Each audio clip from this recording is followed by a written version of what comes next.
तो जी हाँ भाई यार, अगर मैं वीडियो की शुरुआत को रोनाल्डो पाजी के ब्रेस के साथ स्टार्ट ना करूँ ना, तो भाई लाख लाना था मेरे पे और लाख लाना था मेरे यूट्यूब चैनल पे। भाई जो कल के मैच में हमने रोनाल्डो पाजी की वो परफॉर्मेंस देखी है ना भाई, वो तो एक्स्ट्रॉर्डिनरी थी भाई। मैं तुम्हें सही में बताऊँ तो रोनाल्डो पाजी के गोल्स के बारे में बाद में बात करेंगे। अगर मैं पहले मैच के बारे में बात करूं तो भाई देखो, अल नसर ने स्टार्ट तो थोड़ी सी स्लो पेस पे रखी थी। अगर मैं तुम्हें बात करूं मैच के बारे में तो भाई स्टार्टिंग में पहले 45 मिनट में तो सिर्फ एक ही गोल मारा था। मगर भाई बात तो वही है ना, अगर तुम्हारी टीम में रोनाल्डो पाजी हैं और 90 मिनट पूरे नहीं हुए तो भाई मैच का रुख किसी भी और पे जा सकता है, कहीं कहीं पे भी मैच का रुख बदल सकता है। इसी के साथ में रोनाल्डो पाजी ने जो पहला गोल स्कोर किया, वो भाई मैं तुम्हें बात ऑनेस्टली बताऊं तो वो रोनाल्डो पाजी के लिए कोई बहुत बड़ी बात नहीं थी। वैसे गोल्स उनके लिए स्कोर करना बहुत आम सी बात है, मगर भाई जो दूसरा गोल उन्होंने स्कोर किया था, दैट वाज एन एक्स्ट्रॉर्डिनरी गोल। चुम्मी वाला गोल था वो गोल की। अगर मैं बात करूं ना भाई, तो वो गोल ना बेसिकली रोनाल्डो पाजी के स्किल से ज़्यादा उनकी मैच अवेयरनेस से आता है, उनके वो बेसिकली गेम अवेयरनेस से आता है, उनकी वो गेम साउंड से आता है। तुम देखो उस एक मोमेंट में जब गोलकीपर इतना आगे आ चुका था, आई एम प्रिटी श्योर कि अगर और कोई प्लेयर होता ना तो भाई वो पक्का अपना मतलब पावर शॉट लगाने की कोशिश करता, अपने ओर से पूरा का पूरा दम लगा के शॉट लगाने की कोशिश करता और वो शॉट बेसिकली गोल से बाहर मार देता। मगर भाई जो उनकी गेम अवेयरनेस है ना मेरे भाई रोनाल्डो पाजी की, वो तो भाई नेक्स्ट लेवल पे है।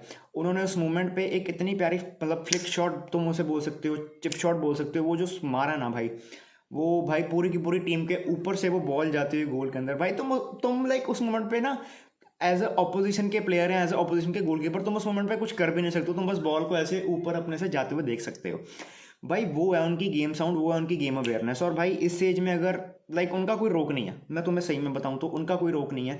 इस एज में अगर भाई वो ऐसी परफॉर्मेंसेस को डिलीवर कर रहे हैं तो भाई हैट्स ऑफ टू हिम। आजकल के ये जो है ना भाई हालैंड और एम्बापे, ये सब भाई ये नेड़े तेड़े नहीं करते हैं इस एज में भी। भाई वो तुम देख लो कि उनका गोल कंट्रीब्यूशन, उनके गोल स्कोरिंग कैपेबिलिटीज, उनके गोल स्कोर्स बेसिकली हालैंड और एम्बापे से भी ज़्यादा हैं। तो भाई तुम खुद समझ लो, खुद हिसाब लगा लो कि वो उनका लेवल क्या है। इसी के साथ भाई अगर मैं वीडियो की बात करूं तो भाई यार देखो, बहुत सारी यूरोपियन खबरें हैं, एक एक करके बात करेंगे भाई। मगर सबसे पहले मैं एड्रेस करूंगा जो इतना मनहूस इंटरनेशनल ब्रेक को हमने जैसे तैसे करके झेला ना भाई, hats off to every football club. मगर भाई Real Madrid is in trouble. Real Madrid is in trouble right now because उनके, अगर तुम्हें पता होगा, इंटरनेशनल ब्रेक के कारण कामाविंगा भी इंजर्ड हो चुका है। इंटरनेशनल ब्रेक के कारण विनीशियस जूनियर, उनकी फॉरवर्ड लाइन में से भी एक प्लेयर इंजर्ड हो चुका है जो कि एक की प्लेयर है। अब एक और की प्लेयर उनकी फॉरवर्ड लाइन में से भी इंजर्ड हो चुका है, रॉड्रिगो। रॉड्रिगो की अगर मैं बात करूं तो भाई देखो, थर्सडे को वो अपने इंटरनेशनल ब्रेक से स्पेन में वापस आते हैं और फिर जब वो सुबह रियल मैड्रिड में ट्रेनिंग करने वापस जाते हैं, बेसिकली रियल मैड्रिड के जिम में जाके मॉर्निंग में उन्हें पता लगता है कि भाई उनका नी में स्वेलिंग आ चुकी है। उस टाइम पे स्वेलिंग थोड़ी सी कम थी, मगर बाद में वो धीरे धीरे स्वेलिंग थोड़ी सी बढ़नी शुरू हो जाती है। और फिर अभी के वक्त करंटली जब मैं वीडियो को बना रहा हूँ, रॉड्रिगो के ऊपर कोई भी मेडिकल रिपोर्ट्स नहीं आई हैं अभी तक। उनकी इंजरी क्या है, इंजरी का हिसाब किताब क्या होने वाला है, इंजरी सीरियस है या माइनर है, कुछ नहीं पता। जब भी आगे चल के रिपोर्ट्स आएंगी मैं तुम्हें अप टू डेट रखूंगा। मगर भाई अगर तो ये इंजरी सीरियस है तो मेरे भाई चिंताजनक विषय है to every Real Madrid fan, because यार तुम्हारे ऑलरेडी दो की प्लेयर्स तो इंजर्ड हो चुके हैं। तीसरे का अगर भाई रॉड्रिगो की बात करूं, वो भी अगर इंजर्ड हो गया, भगवान ना करे, तब भाई तुम कैसे मैनेज करोगे वो मेरे को नीचे कमेंट करके बताना। इसी के साथ अगर मैं बात करूं भाई बार्सिलोना की, तो देखो बार्सिलोना का भी तुम्हें पता है कि गावी ऑलरेडी इंजर्ड हो चुका है। एक 19 साल के लौंडे को यार एसीएल इंजरी हो चुकी है, जो कि वो 1 साल के लिए बाहर होने वाला है। लगभग 8 से 9 महीने बोला जा रहा है, मगर मैं 1-2 महीने और ऐड ऑन करके चलूँ तो भाई 1 साल तुम मान के चलो, 2-3 महीने तो और एक्स्ट्रा लग ही जाते हैं, एसीएल इंजरी है। इसी के साथ यार तुम्हें पता होगा कि फीफा हर दिन के लगभग 20 से लेके 21,000 यूरोस बार्सिलोना को देने वाला है।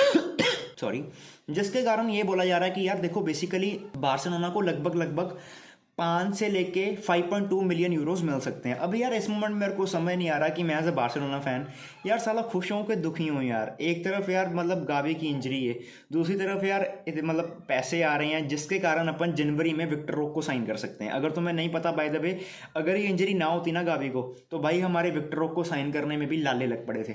समझ नहीं आ रहा था कि विक्टर रोक को कैसे साइन करे। बारसा स्टूडियोज के राइट्स को बार्सिलोना बेचने वाली थी या बेचने की तैयारी कर रही थी, और जो कि मोस्ट प्रोबेबली बोला जा रहा था कि अगर ये इंजरी ना होती तो जनवरी से पहले मतलब अगले महीने तक तुम्हें ये न्यूज़ आ जाती कि भाई बार्सिलोना के स्टूडियो राइट्स को बेच दिया। अभी के वक्त जो भाई बेसिकली रिपोर्ट सामने आ रही हैं वो ये आ रही है कि भाई जो हमें 5.2 मिलियन मिलेंगे ना गावी की इंजरी के कारण, उसके कारण हम भाई बेसिकली विक्टर को जनवरी ट्रांसफर विंडो में इजीली साइन कर सकते हैं।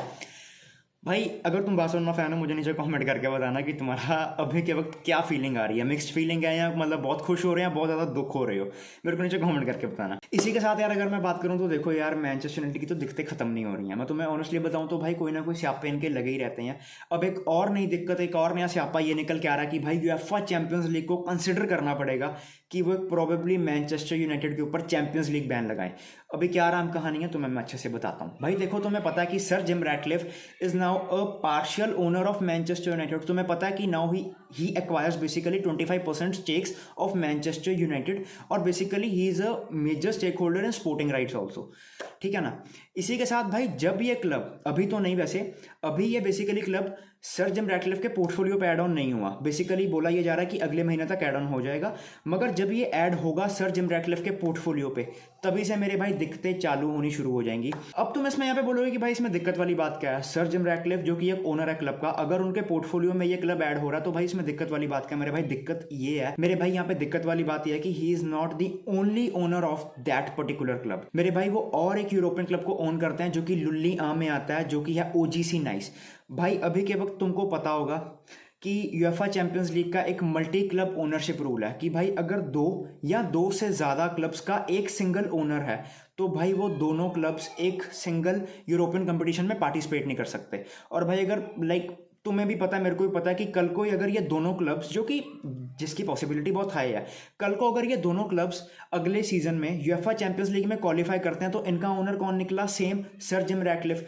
तो भाई किसी ना किसी एक क्लब को बाहर निकालना पड़ेगा, किसी ना किसी एक क्लब को बेसिकली यूएफए चैंपियंस लीग को बैन करना पड़ेगा, बिकॉज इन दोनों क्लब्स के ओनर फिर सेम निकल के आएंगे। यार अगर मैं तुमसे ऑनेस्टली बात करूं तो यार देखो, OGC Nice is doing pretty good in लुल्लियां। तुम देखो ओजीसी नाइस का अगर मैं बात करूं तो भाई लुल्लियां के टेबल पे they are currently at second position. भाई वो पीएसजी से सिर्फ 4 पॉइंट्स पीछे हैं। और भाई अगर मैं मैनचेस्टर यूनाइटेड की बात करूं तो भाई तुमको पता उनके बारे न्यारे जो भी के वक्त लगे पड़े हैं, they are currently at 6th position at Premier League के टेबल पे, और वो अभी के वक्त 16 पॉइंट्स के साथ अभी 6वें पायदान पे बैठे हैं। और यार अगर मैं तुम्हें ऑनेस्टली बताऊं तो यार देखो, ये मेरा वैसे बहुत एक अर्ली प्रेडिक्शन होने वाला है, मगर यार मेरे को कोई आसार नहीं लग रहा है इनके चैंपियंस लीग में क्वालिफाई करने के, मैं तुम्हें सही में बताऊं तो, बिकॉज यार 6वें पायदान पे है और इनका जीडीपी भी -3 पे चल रहा है। और यार बाकी यार देखो, भगवान करे, मैं तो यही बोलता हूँ कि अगर ये क्वालिफाई करते हैं और ओजीसी नाइस, जो कि मेरे को लग रहा है, जो कि मतलब फॉर श्योर है कि भाई वो तो क्वालिफाई कर ही लेंगे, तो भाई दिक्कत वाली बात हो सकती है, बिकॉज यूएफए चैंपियंस लीग को फिर प्रोबेबली किसी एक क्लब को बाहर निकालना पड़ेगा, किसी एक भाई क्या बोलते हैं क्लब को बैन करना पड़ेगा। इसी के साथ यार देखो, एक बहुत ही बुरी खबर ये निकल के आती है कि भाई देखो, डी मारिया ने अपना ऑफिशियली रिटायरमेंट अनाउंस कर दिया। उन्होंने बेसिकली कल इंस्टाग्राम पे पोस्ट डाल के ऑफिशियली बोल दिया कि भाई आने वाला जो बेसिकली अपकमिंग टूर्नामेंट होगा, साउथ अमेरिकन चैंपियनशिप होगी जो कोपा अमेरिका की, वो भाई उनका लास्ट टूर्नामेंट होने वाला है एज ए इंटरनेशनल प्लेयर। फिर उसके बाद भाई वो हमें अर्जेंटीना की जर्सी पहने हुए नहीं दिखने वाले, और वो उनका लास्ट टूर्नामेंट होने वाला है। भाई यार थोड़ा सा देख के यार ऑनेस्टली बताऊं तो बुरा लगता है, बिकॉज तुम्हें भी पता है कि भाई वर्ल्ड कप में उस प्लेयर की कितनी ज़्यादा इंपॉर्टेंस थी, कितना ज़्यादा की रोल था उस एक प्लेयर का। और भाई यार दिस वॉज लाइक कि भाई legends are going away from football, they are retiring now. इसी के साथ अगर मैं बात करूं तो भाई हमारे बार्सिलोना के लेजेंड डैनी एल्वेस, भाई देखो it is a very sad news. अभी के वक्त तुम्हें याद होगा जनवरी पे जो उनके ऊपर जो क्या बोलते हैं बेसिकली कोर्ट केसेस चालू हो गए थे, जो उनके ऊपर सेक्सुअल असॉल्ट का जो केस लगा था। अभी के वक्त जो रिपोर्ट्स लाइक सामने निकल के आ रही हैं, जो आर्टिकल्स आ रहे हैं और जो न्यूज़ लेटेस्ट आई है, उसमें ये बोला जा रहा है कि भाई जो उनको प्रोबेबली मोस्ट प्रोबेबली एक 9 साल की जेल का सामना करना पड़ सकता है, उन्हें 9 साल की जेल हो सकती है। बिकॉज तुम्हें पता है कि यार स्पेन में जो बेसिकली रूल्स हैं वो सेक्सुअल असॉल्ट के और वो जो सारी बेसिकली जो चीज़ें होती हैं वो बहुत ज़्यादा स्ट्रांग होते हैं। और लाइक अभी के वक्त जो बोला जा रहा है, प्रोसिक्यूटर्स हैं जो, वो उन्होंने बेसिकली ये डिमांड किया कि भाई डैनी एल्वेस को कम से कम नहीं तो कम से कम 9 साल की जेल तो होनी ही चाहिए, और 1,30,000 यूरोस का फ़ाइन पे करना पड़ सकता है उन्हें। और देखो यार, वैसे ऑनेस्टली बात करूँ तो उनका फुटबॉलिंग करियर तो भाई कब का ख़त्म हो चुका था, जनवरी का ही भाई ख़त्म हो चुका था। अगर जो एलिगेशंस इनके ऊपर लगे थे ना, वो बहुत सीरियस एलिगेशंस थे। और यार देखो, आने वाले टाइम में इस केस को लेकर जो भी अपडेट्स आएंगे वो मैं तुम्हें टाइम टू टाइम अपडेट करता रहूँगा। इसी के साथ अगर मैं बात करूँ तो भाई देखो, जोसे मौरिन्हो पाजी ने एक इंटरव्यू में उन्होंने अपने फ्यूचर प्लान्स के बारे में बताया।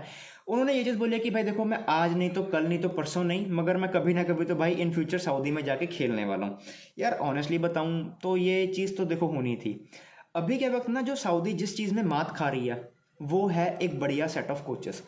भाई उनके पास हर एक चीज़ है, सऊदी के पास लाइक लिटरली हर एक चीज़ है। उनके पास एक बढ़िया सेट ऑफ लीग है, एक बढ़िया स्ट्रक्चर के साथ उन्होंने अपनी लीग को बनाया, एक बढ़िया सेट ऑफ प्लेयर्स हैं, टॉप क्लास प्लेयर्स हैं उनके पास। उनकी लीग अभी के वक्त में अगर बात करूँ टॉप 10 में तो आती ही है। अगर मैं बात करूँ सऊदी प्रो लीग का नाम अभी टॉप 10 लीग्स में आना शुरू हो चुका है। और मतलब हर एक चीज़ है, जिस चीज़ में भी वो मात खा रहे हैं वो है बढ़िया कोचेस, एक pure proper set of coaches में अभी के वक्त वो क्या बोलते हैं बेसिकली मात खा रहे हैं।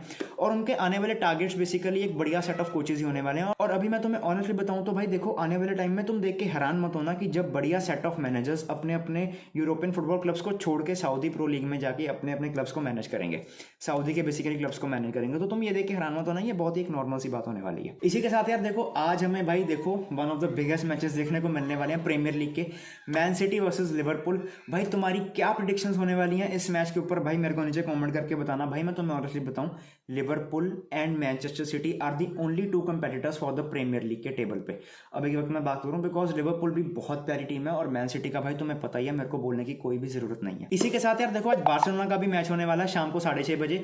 तो भाई मुझे नीचे कॉमेंट करके दोनों मैचेस की अपनी अपनी स्कोर लाइन की प्रेडिक्शंस दो, मुझे नीचे बताओ कि भाई कौन सी टीम जीतेगी और कौन सी टीम हारेगी। भाई thank you for listening as always and God bless you all.